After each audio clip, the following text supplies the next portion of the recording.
Oldie Noodle sighed. She'd come to Mirkwater thinking a more bucolic way of life, breathing fresh country rads and leisurely building the crustiest of walls would suit her better. As things stood, she was running short on supplies, and was also starting to miss her friend with many benefits, Takahashi. I've realised that sounded a bit sexual. No, free noodles and a friend who wasn't overly chatty were the benefits. Anyway, back to the story. So with joy in her heart and a song in her head and a spring in her step, which had evidently fallen into her shoe while she was building, she headed off towards the bright lights of Diamond City. Upon reaching Power Noodles at nightfall, Takahashi was nowhere to be seen, so Oldie Noodle embarked on a brief recce. Takahashi's treasured secret recipe book lay abandoned on the floor, which seemed rather suspect, so Noodle picked it up and determined to search the vicinity for any sign of him. Moments later, a sad sight confronted her. Takahashi lay dead on the ground. Well, whatever the robotic equivalent of death is, popped his cogs. In that instant, Noodle knew there was only one thing to be done: get the hell away from his body, especially as she was holding his recipe book, which looked pretty damn like a motive if the police were to investigate. The very next instant, Noodle hit upon a plan. It was cray-cray. Quick smart, Noodle beetled off to Good Neighbour to visit Dr. Omari and ask for her very personal body service. Again, nothing kinky, it's a real thing. A short while later, Noodle left the memory den in the form of a possibly Takahashi-like Protectron, having successfully reverse curried herself.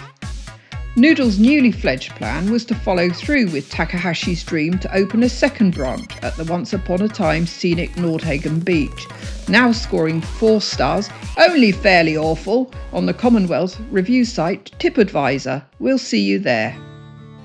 Nordhagen is trying very hard to reclaim its holiday destination vibe.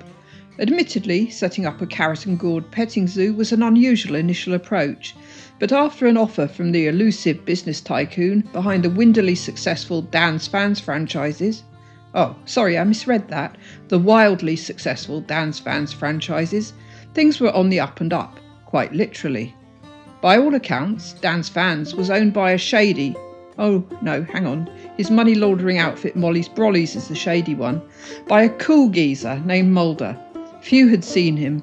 Everyone had trouble finding Moulder. His Dan persona was a cold bastard, they said. He'd fix you with an icy stare and a chill would run through you. Ugh, not a fan of meeting him in the dark alley. But back to the story. The flying machine, you see, is sponsored by one of Mulder's numerous rhyming business enterprises, and it's brought much needed energy back to Nordhagen. And I don't just mean the turbines that power it. No, it's reinvigorated Nordhagen as a tourist resort like a breath of fresh air. And now it's become the choice destination for raiders and super mutants. They have an absolutely smashing time here, which explains the high ticket prices that also need to cover the cost of repairs. From this lofty vantage point, we can actually see Noodle's new business. To the right is a sun deck staffed by the pack, and along the shoreline are the holiday rentals owned by the original couple from Nordhagen, who have become increasingly embittered in recent times and take it in turns to pettily change the business name. It's currently called U Beach, but only yesterday went by Airhead B&B. Anywho. Noodle, oblivious to the darker undercurrents, set up her restaurant, Ye Oldie Noodles, where she merrily went about her business as serving the best Southeast Asian food in the wasteland, which actually doesn't say much given the lack of any competition. It was in fact this that further changed the already fragile marital dynamic between Mr. and Mrs. Nordhagen. Unbeknownst to Noodle, Mr. Nordhagen was a big fan of K-dramas, and so when she innocently asked if he'd like to come in for ramyeon, little did she know she'd offered the Korean equivalent of Netflix and chill. Before long, Noodle and Mr. Nordhagen were regularly trysting beneath her establishment, and so Noodle Canoodles was born, this being the name of her second business, not a weird illegitimate half-human half-robot kid. Anyway, Mr. Nordhagen quit farming, decided to get fit, and took to riding his bike all day, in what you might think of as a fairly typical older man, younger robot midlife crisis cliché. And so the internecine war between the Nordhagens gained momentum. completely unlike Mr. Nordhagen's mechanical sky bike, and certainly as opposed to his other robotic bike, who by all accounts was definitely a bit of a goer. But Mr. Nordhagen wasn't the only one with a preoccupation with useless transport. Oh no. His spouse channeled her anger differently and created the Murkwater Express, plonking it right outside Noodle's restaurant in the most passive-aggressive masterstroke. Or should that be mistress stroke? Actually, that sounds positively filthy, like something that would definitely be on Mr. Nordhagen's bucket list. But I digress. Yes, Mrs. N put it there as the biggest sayonara sweetheart she could think of making in sculptural form, what with her limited means and time. I mean, the poor woman was basically now doing everything, from running the defence to farming and servicing the chalets, all while her errant husband serviced. Well, I'm sure you catch my drift. Let's go inside.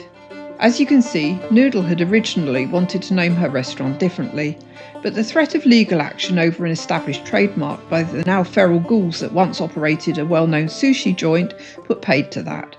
She kept the interior signage because, well, neon, and also because feral ghouls weren't allowed inside her place, so how would they know? These feral ghouls were very respectful of property boundaries and also enjoyed a rules-based democracy.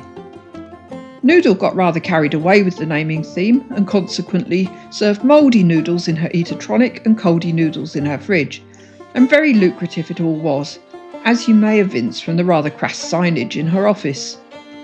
Her affluence had not gone unnoticed. You see, the reason Takahashi died was because he was deep in debt to Anglophile Brahmin gangsters who went by the gang name the Cray Cray Sextuplets and had defaulted on his payments. Takahashi's extremely valuable secret recipe book was in fact the collateral for the loan, and Noodle, having basically stolen it, was about to find herself in one hot mess as the gang had finally tracked her down. Now, the gang name had been the cause of much consternation and debate. It comprised 3 Brahmin, so arguably should have been the Cray Cray triplets, but as their most erudite member asserted, "Brahmin has 2 heads, brass, that's 6 in it," and the Cray Cray Sextuplets they became. Look, I'm not about to debate the correct nomenclature with London gang-loving mad cows, but by all means you be my guest. Unfortunately, adding to the beef Noodle's larceny had caused, Piper had done the most stonkingly good bit of investigative journalism and unearthed the true identity of Dan's fans owner, Mulder, or to be more correct, Moulder. Yes, Moulder was the head of the sextuplets, or more correctly still, Mulder was 2 of the heads of the sextuplets, and he was raging. As if it wasn't enough of a diss to nick the recipes, Noodle had now started riffing on rhyming business names, and Noodle Canoodles was the last straw. Having offed Takahashi, he'd planned to open Brahmin Ramen. His hench cows, Don Cowleone and Jimmy Heifer, looked nervous. Their bosses, was off on 1, or should that be off on 2? Finally, Mulder announced they were off to Nordhagen. Well, what they actually said was, "I swear down we're going to go down her ends, get up in a grill and pattern Noodle, you feel me?" And something about the situation being peak, and the other head just nodded and occasionally muttered things like, "Say no more, enough said, and retete." With that proclamation over, they set up a base at the opposite end of Nordhagen Beach, with a direct line of sight to ye Oldie Noodles. I say a direct line of sight, and that would be true but for one important detail. Brahmin have 2 heads, so neither head actually ever directly face their target without a whole heap of swivel-headed manoeuvring and belligerent mooing. It also explains their pretty overspec'd weapons setup. In this instance, firepower was easier to come by than a perfect aim. Having laid out his complaint, Mulder and his posse headed off to confront Noodle. Noodle explained the circumstances and produced a very plausible-looking copy of Takahashi's recipe book in her own handwriting. The fact that the wily bot had had the foresight to forge a copy and add a few of her own recipes was in anticipation of just such a scenario. She also, quite logically, pointed out to Mulder that his plan for Brahmin Ramen was doomed on account of bovines lacking hands.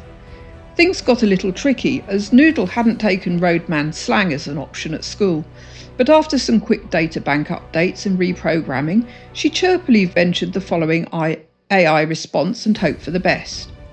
"Wagwan, fam, you is waste man, innit?" Alas, judging by the reaction of the cray-crays, this was not the appeasement she'd hoped for.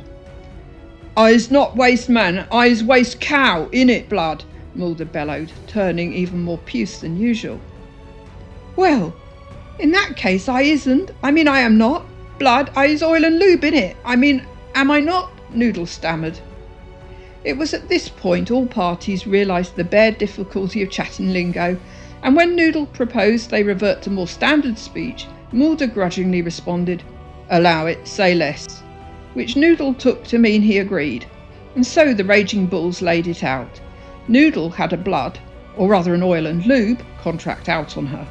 Evidently the jig was up and Noodle was out of options. She must escape this murderous gang. Quick as a flash, or at least quick as an antiquated chipset, she hit upon an escape plan. No, silly, she didn't escape on the Murkwater Express. Did you ever see a giddy-up Buttercup move? Nor did she take a flying machine. They were hardly fast or inconspicuous, and in any case no doubt Mulder had a tracking chip in them. No, she slipped underneath the restaurant and flipped a switch, delivering a volley of her special bang-bang noodles right at the bras. Amidst this distraction, she quickly followed Dr. Omari's bot noodle reversal process and reassumed her human form.